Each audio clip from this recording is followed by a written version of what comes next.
The Gorillas are back on the basketball court as the men's and women's teams have matchups at John Lance Arena. The Lady Gorillas take on Angelo State. PSU trying to break free in the third quarter. Marin Adams' three-point attempt is no good, but Jemiah Brown pulls down the rebound and lays it in to give the Gorillas a 9-point lead. Pitt State back on the attack. Adams passes it out to Hannah Miller, who drives and lays it in off the glass for the bucket. Now, off the inbounds, Clara Swearingen's shot is no good, but Miller's there for the board, dishing it out to Cambry Phillips, who nails the triple for the second chance points as PSU leads by 12. Final minute of the quarter, Miller drives inside and muscles the layup for the Gorilla points as Pitt State flips the switch in the final 15 and takes down Angelo State 66-46. The men's team looking to bounce back from 2 straight losses, facing Bethany. Opening minutes, Alex English at the top of the key drives to the paint for the easy layup and the Gorillas' first points on the day. Now English passes it to a wide open Donald Coates. The big man drains the three and PSU leads by 3. Elijah Curry inside, passing it outside to Coates. Coates nails the triple again. The Gorillas pouring it on in this one. English now with the give to Curry. Curry with the jumper. It's good. PSU back on offense, and Connor Rogers drives inside. His layup is no good, but Landon Short collects the rebound and puts it back in for 2. As the Gorillas jump to an 11-point lead, they dominate all the way, taking down Bethany 101-58. Well, the Chiefs don't play today, but let's take a look around the NFL and check in on the playoff picture. Starting with the noon games, the Texans taking on the Colts, both teams in playoff contention. Tied in the fourth quarter, C.J. Stroud with the end-around handoff to Nico Collins, who has a lane and takes it in for the score, putting Houston up by 7. The Colts need a 4th down conversion to stay alive. Daniel Jones with the pass. It's incomplete, and the Texans get the upset win in Indianapolis.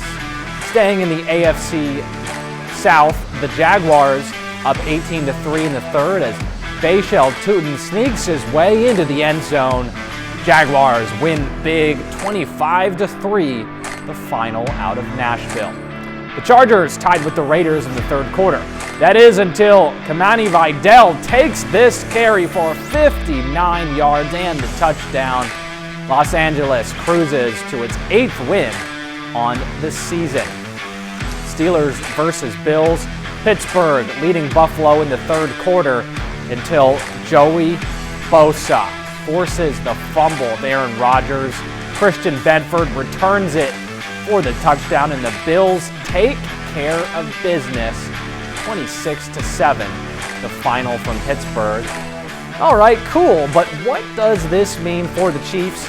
Well, Kansas City is now back in 10th place in the AFC. They sit 2 games out of that last wild card spot, and teams like the Chargers and Bills hold the tiebreaker with that head-to-head win. The Chiefs' window of opportunity keeps on shrinking, and they need to be near perfect the rest of the way for a real shot at the postseason. But here's the thing, even if they are, there's so much happening. You know, I've heard it in the games that I'm watching. There's so much shifting right now.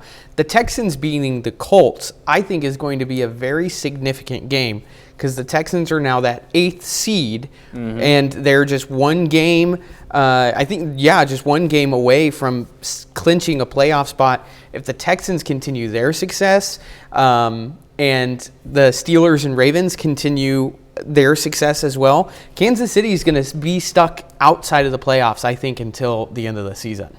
Yeah, and the Texans do play the Chiefs this week. Yeah. That'll be a great game, and Absolutely. the Texans are going to come to play. They're going to want to put themselves in the playoffs and knock the Chiefs out of it. But I'm going to take you guys in a little bit of history since the NFL has had that 7-team playoff format. It's only been a couple of years. 2021 was the first season. Yeah. No team that's ever won 11 games has missed. The Chiefs, if they win out, will have 11 wins. So history says if the Chiefs win out, then they will get a shot. But also, teams that go 9-8 very rarely make the playoffs. And in this room, that's just not going to cut it. The Chiefs, at maximum, have one loss. But with this current playoff picture, one loss might be too many. So they might be playing every single week with their season on the line. Especially like a team going against the Texans, you were saying, that team just gets better every single week. And the Chiefs don't look like they're doing that right now. So yeah, they're going to have to figure it out right now or their season's probably over. Yeah. We'll be right back.